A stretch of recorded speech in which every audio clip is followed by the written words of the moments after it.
All right, let's dive into one of the wildest, most audacious, and honestly, largely forgotten stories in all of American history. It's an incredible tale of ambition, of treason, and, well, of riverboats. Yeah, you heard that right. I mean, come on. We all do, right? It feels like every single day there's some new headline that makes you just shake your head and wonder if the whole system has gone completely off the rails. But hold on. Before we get too smug about our own era's special brand of craziness, we're going to turn the clock way back. Because it turns out, one of the all-time great crackpot schemes in this nation's history ran straight through a small town in Pennsylvania. And at the center of this whole thing, a guy you've definitely heard of, but maybe not quite like this. We're talking about Aaron Burr, a man whose resume was about to get very, very strange. Okay, so let's set the stage here. The year is 1804. Aaron Burr is the sitting vice president of the United States. He gets into a duel with his biggest rival, Alexander Hamilton, and kills him. Now, as you can probably imagine, that is not a great career move. His political future in Washington was, to put it mildly, completely toast. But see, Aaron Burr wasn't the kind of guy who was just going to fade away into obscurity. Oh no, he didn't retire to some quiet farm. He looked at the map of the young, sprawling United States and decided, you know what this country really needs? It needs him as an emperor. Now this is where it gets a little murky, and historians still argue about the nitty-gritty details, mostly because Burr was super cagey about the whole thing. But one thing is for sure, his ambition was huge. He didn't just have one plan. It was more like a menu of treasonous possibilities. So you've got two roads in front of him, right? On one hand, there's the normal path. You know, fade away, practice law quietly, retire. And then there's the Burr path. Now, peeling off Western states into a new country sounds nuts to us, but you gotta remember, back then, a lot of folks in Ohio and Kentucky felt totally ignored by the government back east. Burr planned to tap right into that. And if that didn't work, Plan B was just, raise a private army and go invade Spanish Mexico. Either way, the goal was exactly the same, his own personal empire. So how do you actually pull something like that off? Well, when you break it down, his plan was kind of shockingly simple.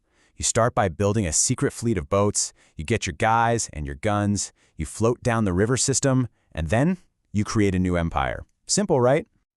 While every grand, nation-shaking conspiracy needs a headquarters, doesn't it? A home base. And for this one, the launch pad for America's would-be emperor turned out to be a small boatyard in western Pennsylvania. Yep, you heard me. The nerve center of this entire scheme was a boat builder's yard in what was then called Sharon, today it's Bridgewater, right where Brady's Run flows into the Beaver River.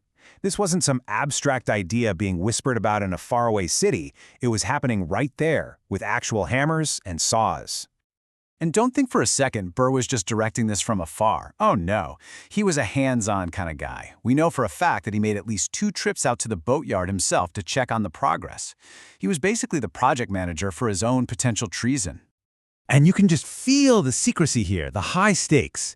There's this great local story that when he was inspecting the boats, he gave the builder this very cryptic piece of advice. He said, "Make them stout, sir. Stout enough for, contingencies. Not for cargo, not for trade, for contingencies." You can practically hear the wink in his voice. So just how big was this operation? Well, the whole plan called for a flotilla of maybe 10 to 15 boats. But the core of that fleet, the startup capital, you could call it, was being built right there in Bridgewater. They were providing those first crucial vessels. These boats were the essential first step. Okay, so Burr has his boats, his men are gathering, the whole plan is officially in motion. In December of 1806, that small fleet actually launches.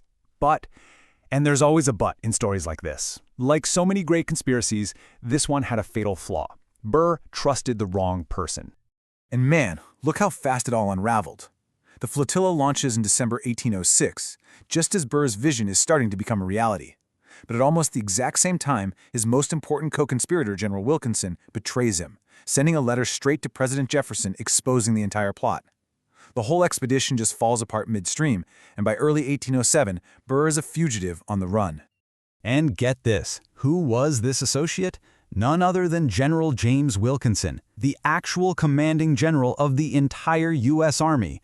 So yeah, Burr's right-hand man was also the top military officer of the very country he was maybe planning to fracture. Talk about a conflict of interest. Which brings us to the final box score for the Great Bridgewater Conspiracy. Despite all the planning, the secret meetings, and those very stoutly built boats, the number of empires successfully founded from this corner of Beaver County remains, to this day, a nice round 0. But wait, the story's not over with his arrest. What came next was one of the most famous and frankly bizarre trials in American history, where the whole country had to figure out what in the world to do with a former vice president accused of treason. So you have to ask, right? A former vice president is arrested for trying to create his own breakaway empire. That seems like a pretty open and shut case, doesn't it? A slam dunk.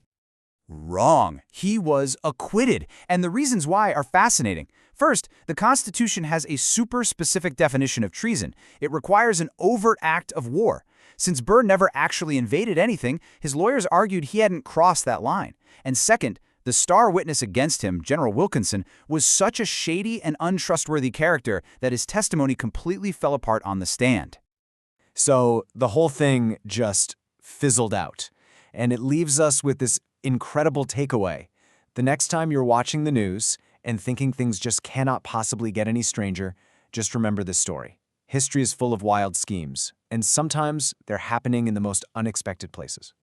And for Beaver County, Pennsylvania, this is more than just a weird story. It's a direct, tangible link to one of the great what-ifs of the early republic. They didn't just witness history, they built it. What a fantastic, strange, and true piece of our shared past.